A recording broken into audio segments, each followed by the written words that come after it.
Salve pessoal, tudo bem? Davi Vega com vocês novamente. Bom, hoje eu quero dar continuidade aqui àquela série de comentários e resenhas de livros e filmes diversos, sempre trazendo para o campo das humanidades, da sociologia, da antropologia, da história, da ciência política, filosofia política, né? E também todas essas atreladas ao campo da literatura nacional ou internacional, seja ela ficcional ou seja ela ensaística, como o ensaio que eu vou falar hoje, sobre o livro que eu vou falar hoje. Mas antes de continuar, eu peço encarecidamente, curta, se inscreva, compartilhe para aquela amiga ou amigo que também gosta do tema. E lembrando que esse meu canal ele é patrocinado pelo sebo Só Pepitas, um sebo de excelência, onde os seus idealizadores Douglas e Simone, meus amigos, né, eles pegam livros raros nos sebos de São Paulo e disponibilizam para venda, por isso que se chama Pepitas, né, na página do Instagram deles. Eu vou deixar o link da página deles aqui na descrição desse vídeo, e se vocês falarem que encontraram a página através do meu canal, do canal Davi Vega, vocês vão ganhar 10% de desconto na venda de cada livro, tá certo? Vale muito a pena, recomendo bastante, né? E eles estão também no estante virtual como Atena Romana, certo? Hoje, especificamente, eu quero falar desse livro aqui, do autor coreano Byung-Chul Han. Byung-Chul Han vai falar nesse livro Topologia da Violência, onde ele faz uma espécie de arqueologia da violência, para depois no final dizer como que nós encaramos a violência nos tempos pós-modernos, nos tempos atuais, né? O Byung-Chul Han, ele fixou-se na Alemanha, ele é coreano, né, da Coreia do Sul, e ele estudou filosofia na Universidade de Friburgo e literatura alemã. E atualmente, em 1994, ele fez uma tese do Martin Heidegger, né, daquele filósofo Heidegger, né? E atualmente ele é professor de filosofia na Universidade de Berlim, em Berlim, né? E ele tem vários livros dele publicados pela editora Vozes. A editora Vozes aqui no Brasil publicou uma boa coleção dele. Eu tenho um outro vídeo falando sobre um outro livro dele, que é o No Enxame. Eu vou deixar na descrição desse vídeo o link, caso vocês queiram também ouvir essa videoaula, essa resenha sobre o livro No Enxame, que ele analisa o fenômeno das redes sociais, né? Bom, então o que fala especificamente desse livro? Nesse livro ele vai fazer um aparato sobre a violência. Ao longo dos tempos, a violência ela era externa, e no momento nós vivemos uma espécie de violência interna. A violência externa era aquela das grandes guerras, do campo de batalha, onde se tinha explicitamente uma reivindicação ao derramamento de sangue explícito, né? Era a guerra explícita. E nos tempos de hoje ele fala que esse campo do externo passou para o interno, uma espécie de envolvimento subcutâneo, né? A violência ela se torna subcutânea, internalizada, e aí surgem várias síndromes, como a síndrome de burnout. Ele tem um outro livro dele que se chama A Sociedade do Cansaço. Ele fez um documentário também, eu assisti, vale muito a pena o documentário também, A Sociedade do Cansaço. Acho que o documentário é de 2015, se eu não estou enganado, né? Que é a sociedade neoliberal da exaustão, onde o sujeito ele se culpa pelos seus fracassos, porque ele se vê como uma empresa. O mercado toma conta de tudo, até mesmo de nossa imagem. E esse é um processo que ele se dá através da dita liberdade. Ninguém está obrigando a você fazer isso, mas o excesso de liberdade de informação faz com que o sujeito faça isso. E é diferente, por exemplo, do Grande Irmão, né, do Big Brother, onde você tinha um Estado que controlava tudo e mandava as pessoas fazerem o que elas faziam. Não, na verdade é muito mais parecido com o Admirável Mundo Novo. É o excesso de entretenimento e de informação que faz o sujeito ter uma espécie de comportamento panóptico, é o próprio panóptico. Ele mesmo se autopune, ele mesmo se autodisciplina, né? E na sociedade da transparência, ele tem um livro que ele fala sobre a transparência também, nós mesmos colocamos a cabeça na guilhotina, porque nós mesmos estamos compartilhando toda hora o nosso íntimo, a nossa vida, o que nós comemos, o que nós fazemos. E isso faz com que alimenta o sistema, sem que o sistema te obrigue a nada. Você faz de uma forma voluntária, então o excesso de liberdade faz isso. E a violência não é tão diferente. Ele vai começar falando da violência no mundo antigo, na Grécia Antiga. E lá você tinha, de certa forma, já alguns sacrifícios e tudo mais. E a tortura, ele fala aqui nesse livro, a tortura, ela pode ser traduzida como algo essencial para os gregos. Os gregos achavam que a tortura era um meio de exorcizar os demônios, né? Ele vai falar do mimetismo, e aí ele traz o Platão para o diálogo, né? Porque ele vai falar que, vocês sabem que o Platão falava que tinha o mundo das ideias, o mundo das formas, e a gente era cópia desse mundo das formas, através do mimetismo. E ele vai falar nesse livro aqui que a violência, ela também sofreu esse processo mimético, né? E é uma espécie de interiorização de comportamentos violentos do momento que a pessoa pertence a uma sociedade, como se fosse uma coerção do fato social daquela sociedade que agisse sobre ela e ela se comporta de determinada maneira, né? Depois ele fala de Roma, né, dos gladiadores e tudo mais, e ele vai falar que em Roma você tinha a violência como um espetáculo, né? O espetáculo da violência. Ele vai falar que é até mais condenável do que você pôr um criminoso para lutar como gladiador até a morte, era o que eles faziam antes, que eles colocavam pessoas nas arenas, no Coliseu, por exemplo, e soltavam animais selvagens e ferozes para comê-los vivos, né, em frente à plateia que era do pão e circo, né, que aplaudia aquilo.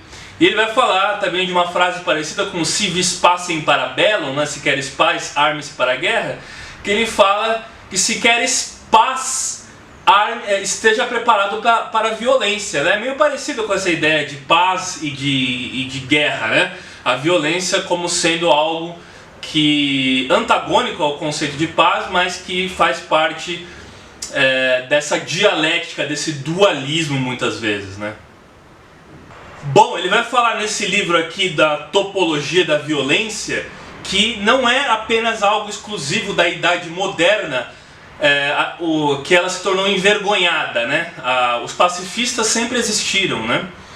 Mas ele chama a atenção que para a Idade Moderna, ou na época mais contemporânea, vamos dizer assim, a violência ela ficou envergonhada.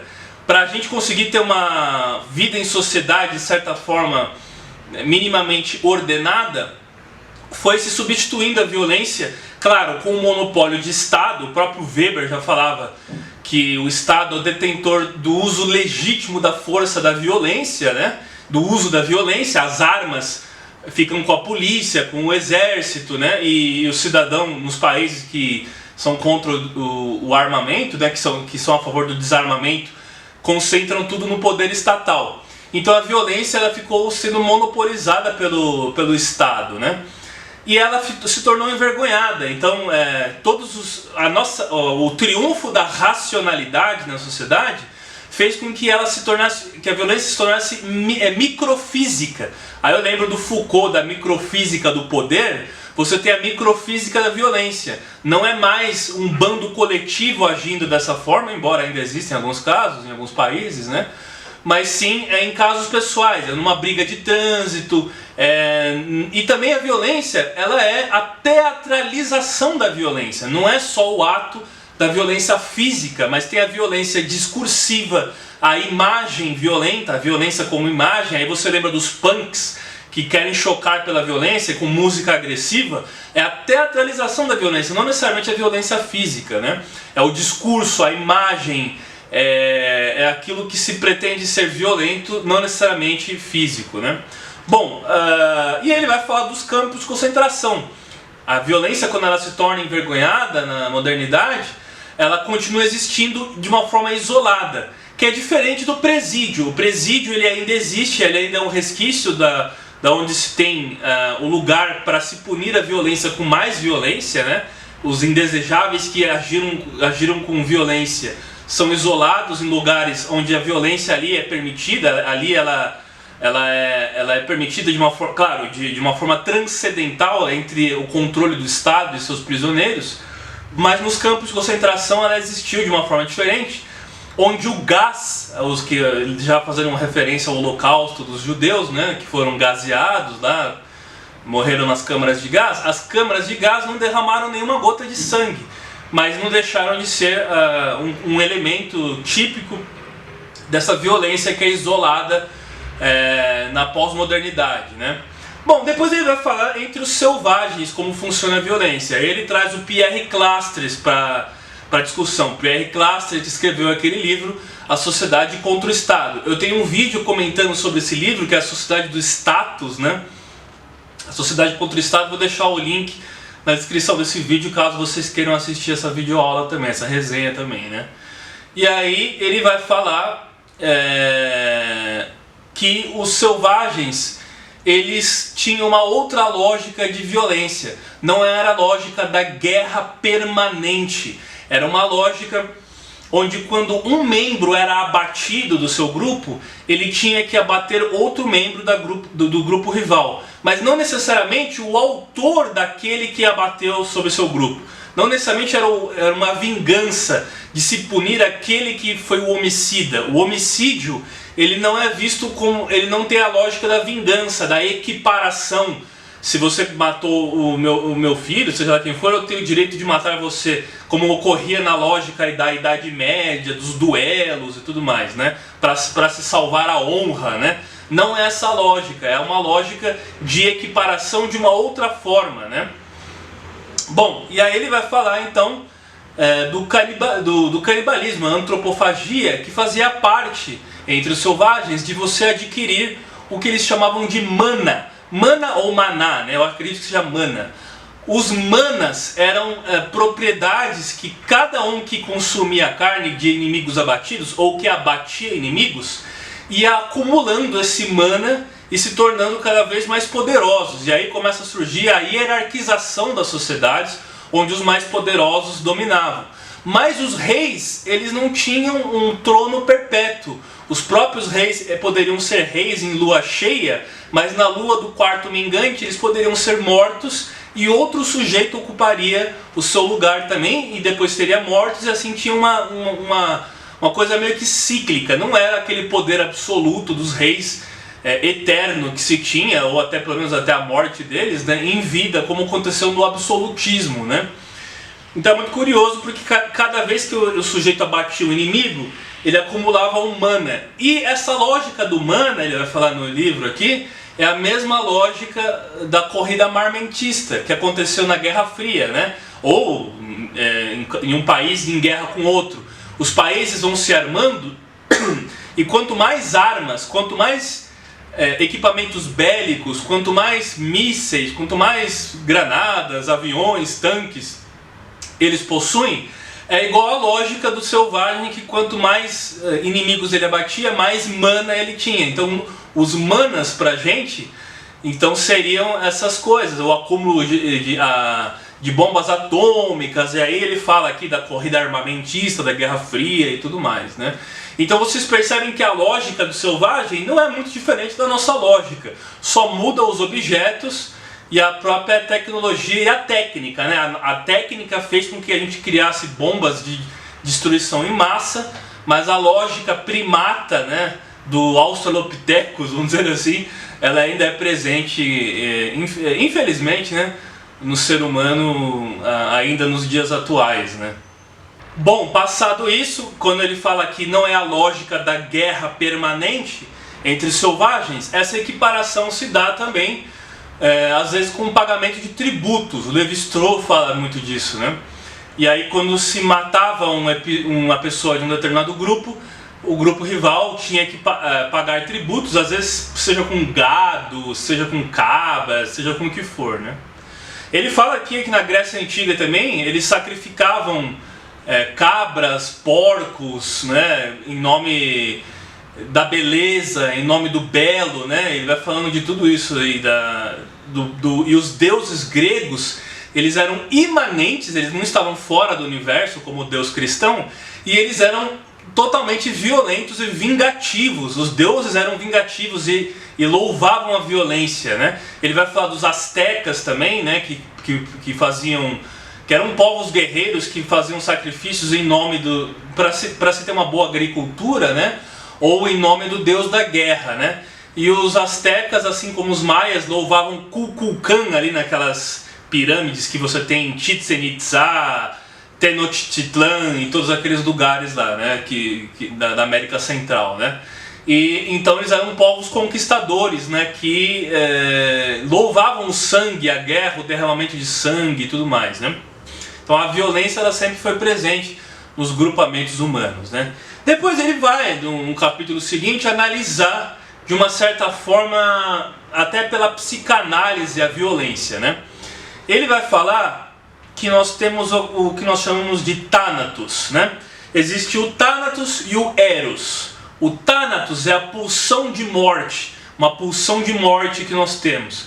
E o Eros, que está ligado ao erotismo, ao amor até, é uma questão de vida. O Eros é a vida, né? Por isso que falam que o amor e o ódio eles têm uma dualidade, né? O Thanatos, ele tem uma característica meio suicida, né?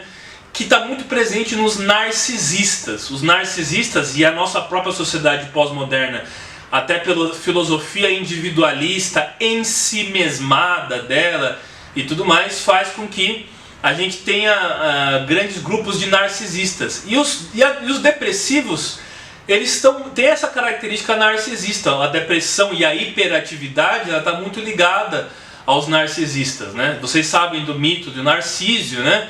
Que ele se apaixonou pela própria imagem e pulou na água e foi tragado e morto, né? É o homem que se apaixonou por si mesmo ou pela própria imagem, né? E essa tentativa de manutenção de si mesmo, de achar que tudo gira em torno do seu ego ou em torno de você, ela faz com que nós tenhamos uma vida em sociedade muito complicada, cheia dessas síndromes. Porque não é mais o outro, na minha relação com o outro, ou na alteridade que eu construo o meu caráter.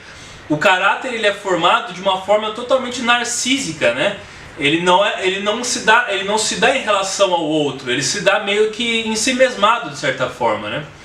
Bom, e aí ele fala, então, que os narcisistas, eles têm a tendência de enxergar no outro algo que é pertencente a ele. As mazelas do qual ele se autoflagela, desses sentimentos suicida, os que amam muito a si mesmo também odeiam muito a si mesmo, eles enxergam e transpõem ao outro todas essas mazelas. Eu não consigo concordar 100% com isso, mas isso faz sentido. Então você enxerga no outro um espelho daquilo que você quer combater em si mesmo.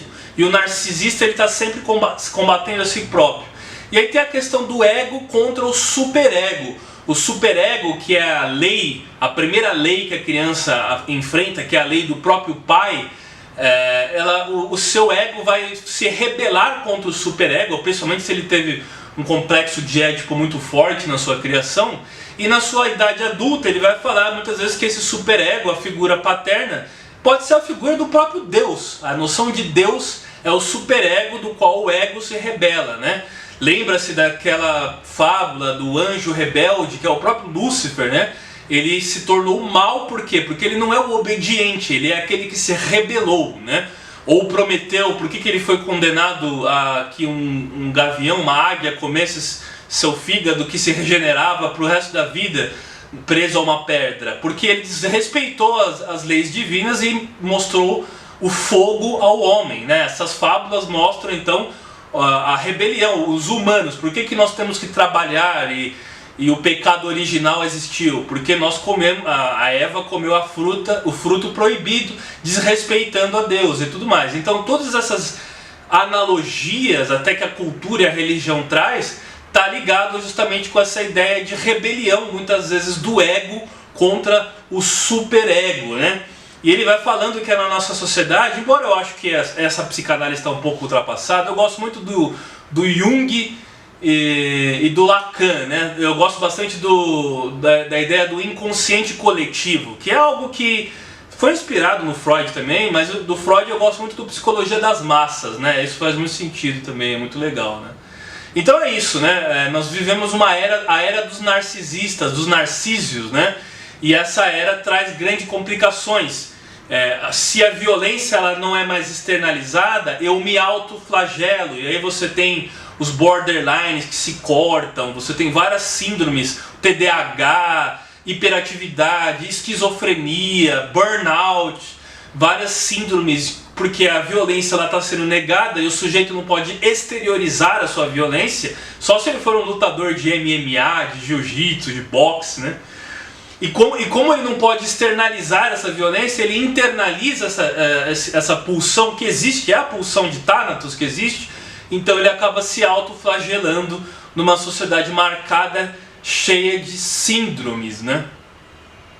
Bom, e por fim, então, depois do próximo capítulo, ele vai trazer um conceito de um autor, que é aquele autor muito famoso lá, do Constituição com C minúsculo, Constituição com C maiúsculo, né? Que escreveu sobre o direito, sobre as relações internacionais, que é estudado até hoje, né?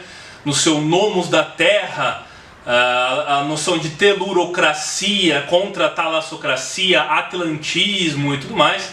Esse autor que vocês conhecem, que é o Carl Schmitt. Não vou falar do Nomos da Terra nem da Constituição para a sua noção, mas sim a ideia da lógica amigo-inimigo. O Carl Schmitt, ele foi muito influenciado pelos católicos espanhóis, né, pela filosofia católica espanhola, né, do século XIX, principalmente. Um autor que influenciou muito ele foi o Juan Donoso Cortés, né, Juan Donoso Cortés. E o Carl Schmitt então vai falar da lógica amigo-inimigo, que ela não é objetificada, não é algo objetificado, essa lógica amigo-inimigo.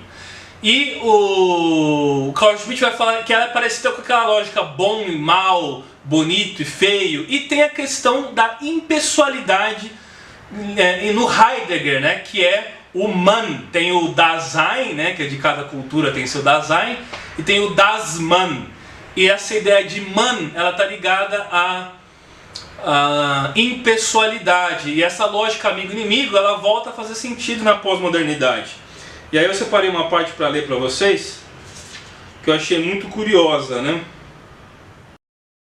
Na guerra, a disposição de matar pessoas que estão do lado inimigo não tem sentido normativo, mas apenas existencial. E quiçá na situação de luta contra um determinado inimigo, não existam ideais, programas ou normatividades.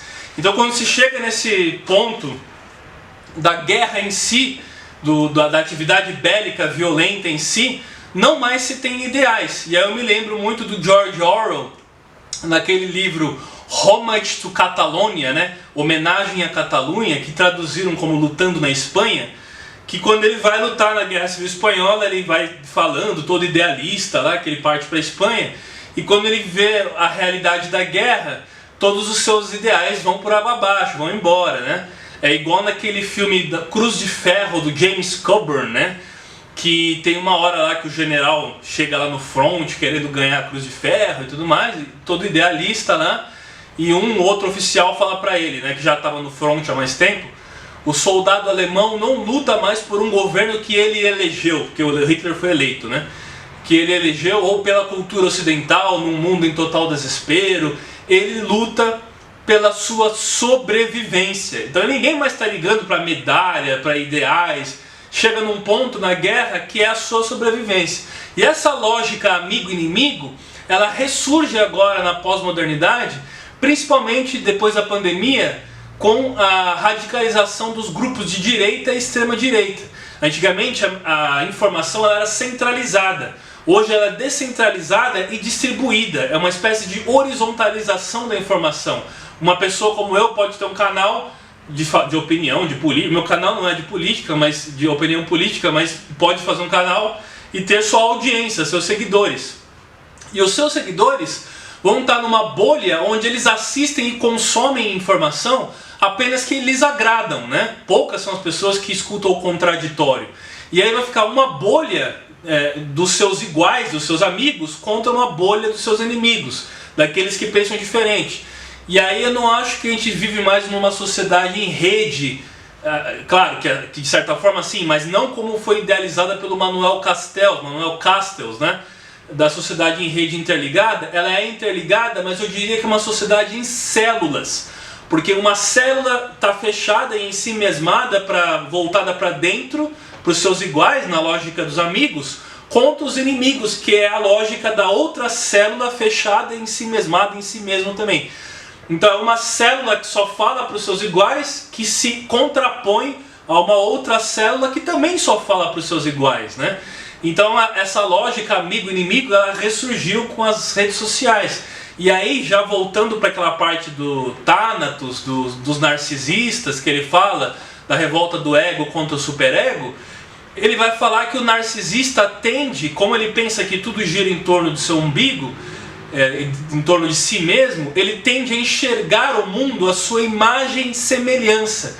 É modificar, é moldar o mundo à sua imagem e semelhança, e todos aqueles que são diferentes, então eu rejeito, eu tento passar por cima. É um modo de violência também, né? É a violência de só prezar pelos seus iguais e não ter essa questão de ver no outro a humanidade, ou no outro também a questão da alteridade. Cada vez mais nós estamos conversando para dentro, apenas para os nossos iguais, e deixando de lado essas questões mais comunitárias, né? E essa foi uma coisa que ficou muito erradicada, muito radicalizada, ficou muito radicalizada, principalmente depois da pandemia, né? Bom, daí ele termina a primeira parte do livro falando da macrológica da violência. A macrológica da violência é entre ego e alter, entre amigo e inimigo. É a negativização do outro, quando se nega o outro. E aí ele vai falar que nesse imbróglio todo surge a questão do poder, né?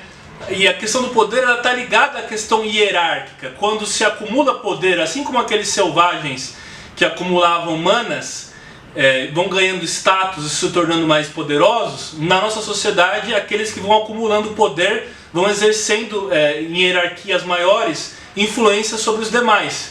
E aí tem uma frase que eu gostei bastante, que eu selecionei aqui, do Santo Agostinho, que ele fala: não amas no outro aquilo que ele é, mas aquilo que queres que ele seja. Ou seja, essa noção de transformar o mundo à sua imagem e semelhança, que as pessoas narcísicas fazem, e nós vivemos a era dos narcisistas, né?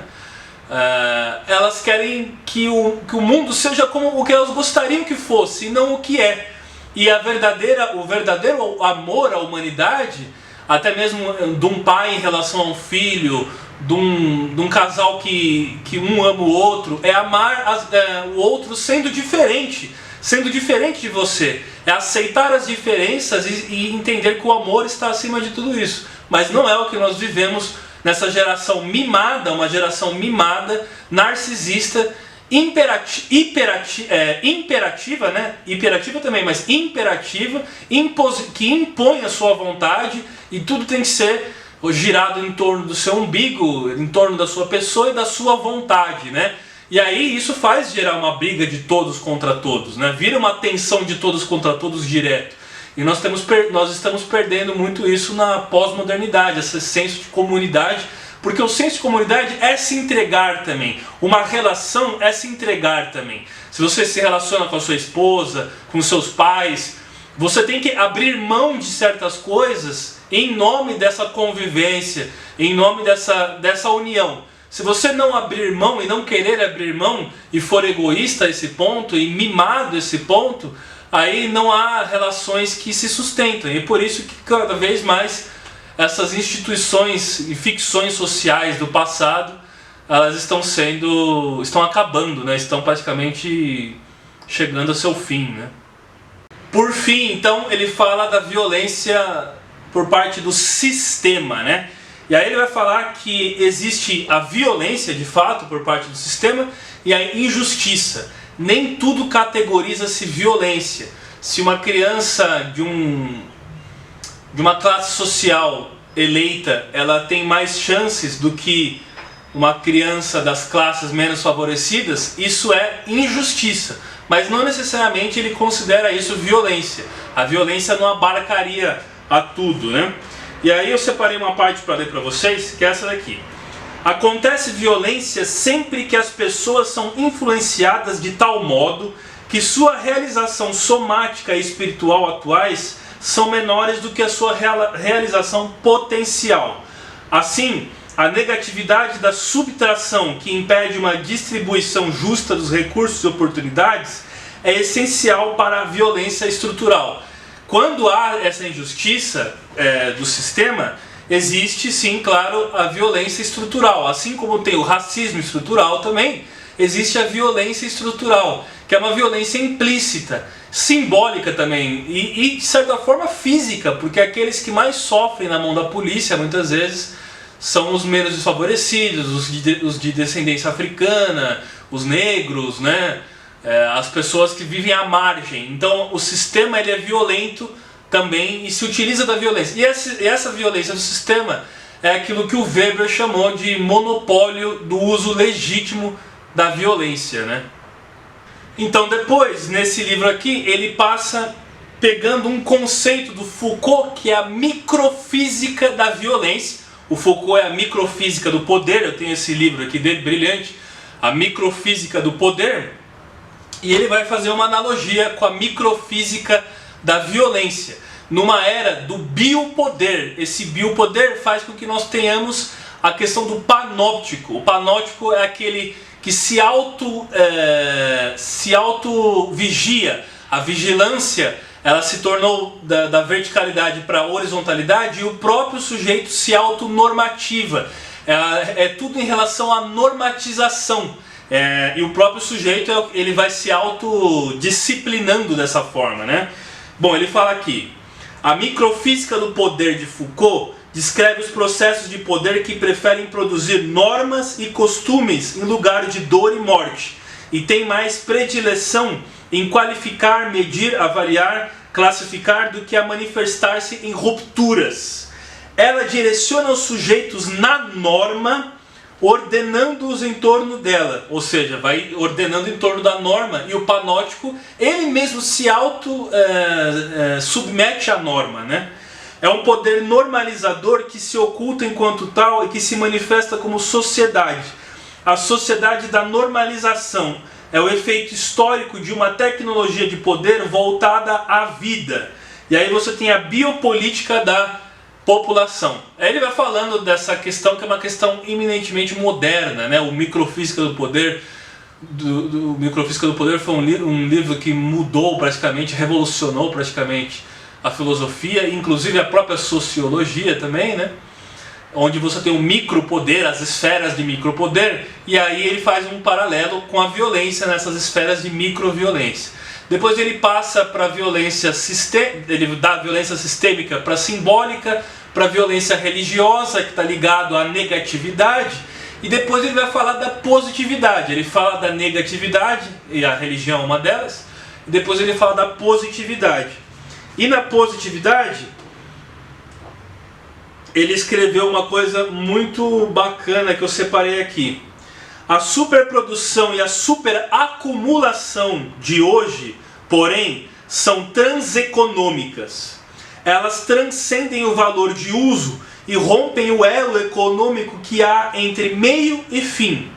Assim, o meio não tem mais seus limites e sua delimitação no fim, tornando-se autorreferente e sem medida. O crescimento é diabolizado em excrescência e proliferação. Tudo cresce além das próprias determinações, o que leva à adiposidade e ao entupimento do sistema.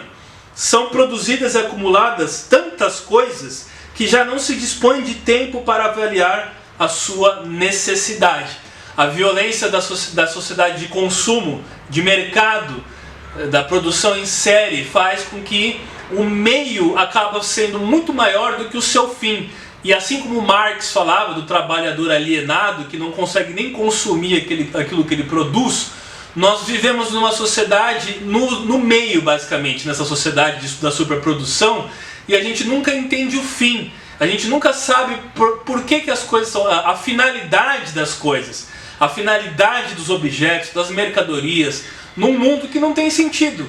É existencialista porque nós atribuímos a significação da nossa existência, estamos condenados à eterna existência, né?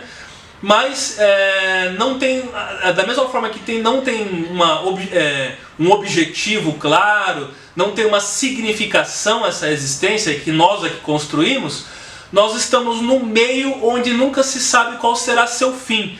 E a violência hoje, ela ganha esse caráter microfísico, internalizado, ele não pode ser exteriorizado, e aí a gente acaba tendo várias síndromes, como de burnout, borderline, várias hiperatividade, como eu já falei, eu não vou repetir, e isso caracteriza basicamente a nossa sociedade pós-moderna, né? Então eu recomendo o livro do Byung-Chul Han, Topologia da Violência, né? E é legal pegar autores também, embora ele tenha feito sua carreira na Alemanha, ele é coreano, né?